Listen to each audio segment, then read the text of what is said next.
तीनों प्रश्न थे और लगभग वही थे जो आप भी पूछ रहे थे।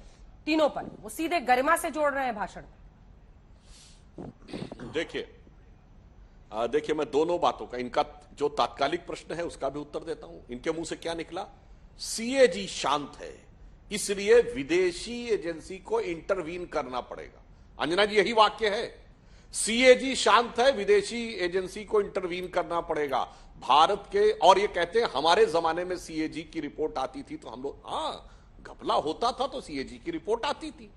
बोफोर्स के समय में सीएजी ने इसलिए इंडिक्ट किया था क्योंकि भारत सरकार के द्वारा अपॉइंटेड एजेंसी फेयरफैक्स ने इस प्रकार के आर्थिक घोटाले को इंडिकेट किया था, इसलिए सीएजी ने उसकी तरफ इंडिकेशन किया था। अब मैं पूछना चाहता हूं सीएजी कौन है तो लोगों को पता रहता है।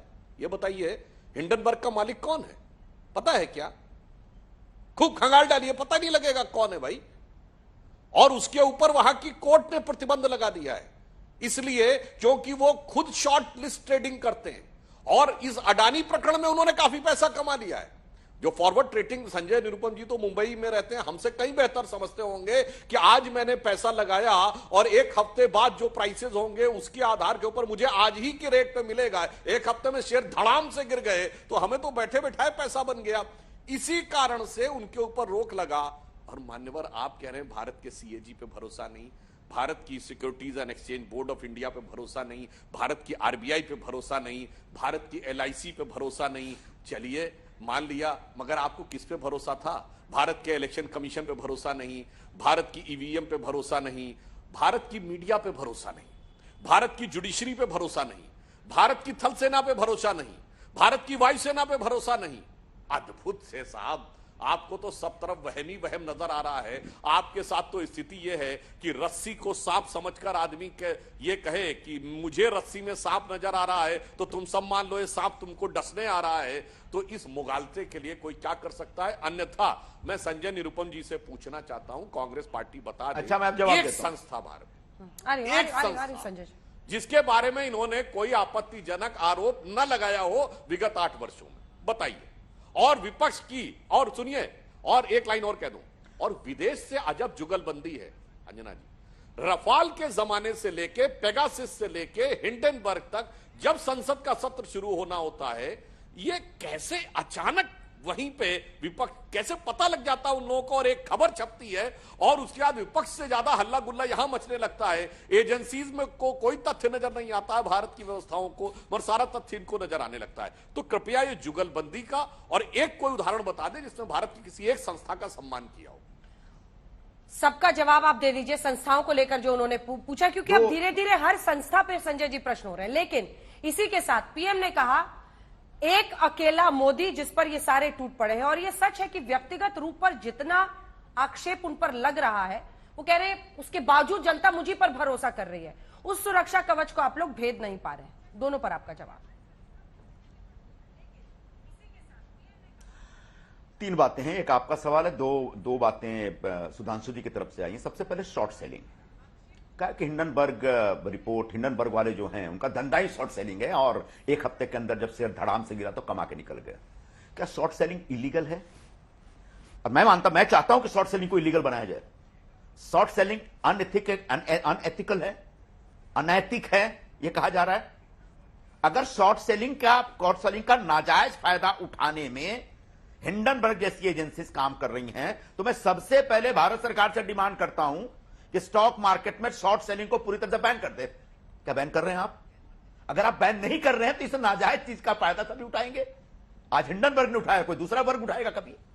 तो कृपया करके शॉर्ट सेलिंग के ऊपर किसी एक व्यक्ति विशेष, संस्था विशेष को दोष देने के बजाय इस पूरी व्यवस्था को अगर उसमें आमूलचूल परिवर्तन करने की अगर आप कोशिश करते हैं तो कोशिश करिए, आपका हम स्वागत करेंगे। लेकिन अभी इस समय शॉर्ट सेलिंग देश क्या पूरी दुनिया में अलाउड है और इसको इलीगल नहीं माना जाता, अवैध नहीं माना जाता। जबकि मैं व्यक्तिगत तौर पर ऐसा मानता हूं कि यह इलीगल है, यह गलत है, ये धंधा ही गलत है, इसको रोकना चाहिए।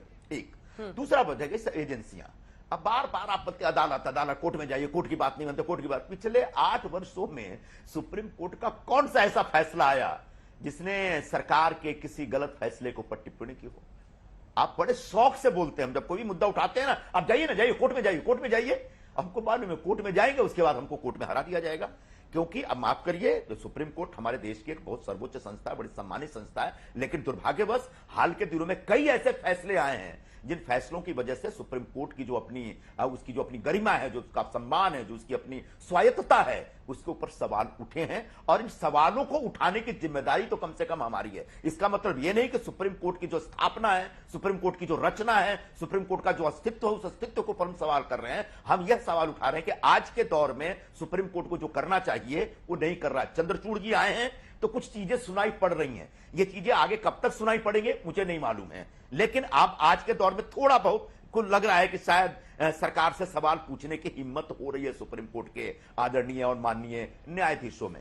रह गई बात जजेस की नियुक्ति को लेकर तो कोहराम मचा हुआ था संजय जी, जजेस की नियुक्ति को लेकर तो सुप्रीम कोर्ट और सरकार सीधा अभी मचा है। बिल्कुल, मैं वही तो देख रहा हूं ना, इसलिए कि जजेस की नियुक्ति क्योंकि अपने पसंद के जज आपको रखने हैं, जबकि सुप्रीम कोर्ट का नहीं, हम ढंग के जज रखने चाहते हैं, ऐसे निष्पक्ष जज रखना चाहते हैं जो आगे जाके काम करें। पता नहीं बेचारे निष्पक्ष है नहीं है, होंगे नहीं होंगे, आगे कंटिन्यू करेंगे नहीं करेंगे, पता नहीं, मुझे नहीं मालूम है। लेकिन सुप्रीम कोर्ट के कई फैसले पिछले 7-8 वर्षों में जो आए हैं, भाई सुप्रीम कोर्ट के 4 जज बाहर निकल के बोलते हैं, क्या क्या बोले प्रेस कॉन्फ्रेंस लेकर पूरा देश ने देखा है भाई। तो इसलिए कृपया करके अब इस पर ज्यादा ना बोला जाए, क्योंकि न्यायपालिका के सम्मान अपमान का एक बहुत बड़ा प्रकरण है। सीएजी कौन है इस देश में, किसी को पता ही नहीं है। क्या इस देश में जितने सारे काम हो रहे हैं, अलग अलग डिपार्टमेंट के जो एक्सपेंडिचर्स हो रहे हैं, उसके ऊपर सीएजी की रिपोर्ट आ रही है क्या? सीएजी की रिपोर्ट आई तो रिपोर्ट कहां है, कभी चर्चा हुई क्या? तो सीएजी को बोल दिया गया तुम सिर्फ एक संस्था हो, चुपचाप बैठे रहो और बहुत ज्यादा छानबीन मत करो, बहुत ज्यादा इन्वेस्टिगेट मत करो। इलेक्शन कमीशन के कई बार इस तरह के फैसले होते हैं तो साफ साफ दिखता है कि सरकार को या भारतीय जनता पार्टी को मदद करने में ये संस्था लगी हुई है। ऐसा कई बार देखा गया है और इसको हमेशा चर्चा होती है, आपके यहां भी चर्चा होती है, आपके चैनल पर पैनल डिस्कशन पर चर्चा होती है। तो हमारा इन संस्थाओं पर विश्वास नहीं है, हम निकम्मे हो गए हैं, नकारा हो गए हैं या गैर जनतांत्रिक हो गए, असंसदीय हो गए, ऐसी बात नहीं है। इन संस्थाओं को एक दंतहीन करके आपने रख दिया है, यह दिख रहा है, और कई प्रकरण, कई उदाहरणों के आधार पर तमाम संस्थाओं को आपने दंतहीन कर दिया, वो कह रहे हैं। ठीक है, पूरी कर लीजिए संजय। आखिरी बात, मोदी जी ने कहा एक तरफ मैं बाकी सब, बात सही है। बीजेपी थोड़ी जीत रही है, मोदी जी जीत रहे हैं। इस देश में ग्राम पंचायत का चुनाव हो या महानगरपालिका का चुनाव हो या विधानसभा का चुनाव हो या लोकसभा का चुनाव हो, हर चुनाव तो मोदी जी के नाम पर ही लड़ा जा रहा है। यानी पूरी पार्टी कहीं जाके कारपेट के नीचे बैठ गई है, अकेले मोदी जी के नाम पे चुनाव लड़ा जा रहा है। मोदी जी पे भरोसा है, अब मोदी जी पे भरोसा, वो आंकड़े भी उनको अलग अलग डिपार्टमेंट अजीब अजीब तरह के दे रहे हैं। कल वो लोकसभा में बोले कि नल से जो जल मिल रहा है वो 8 करोड़ लोगों को देश में मिल रहा है। आज उसी डिपार्टमेंट नया आंकड़ा दे दिया 24 घंटे के अंदर या 15-17 घंटे के अंदर कि 11 करोड़ लोगों को मिल रहा है। तो बेचारे उनको जो आंकड़े मिल रहे हैं वो आंकड़े पढ़ते जा रहे हैं। इन आंकड़ों के आधार पर थोड़ी देर के लिए जो कम पढ़े लिखे लोग हैं, सीधे साधे लोग हैं, उनको तो आप प्रभावित कर सकते हैं, लेकिन जब इसकी जांच करने जाएंगे तो पता चलेगा जनधन अकाउंट करोड़ों खुले, लेकिन क्या उसका कोई लाभार्थी है?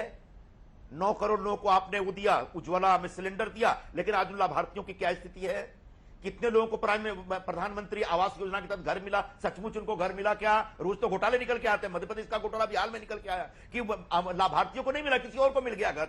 अब वो आंकड़े अगर प्रधानमंत्री जी सुना के कहते हैं कि लोगों का मेरे पर 2 बार भरोसा है, तीसरी बार भी भरोसा रहेगा, तो मुझे लगता है कि प्रधानमंत्री जी शायद गलतफहमी में है।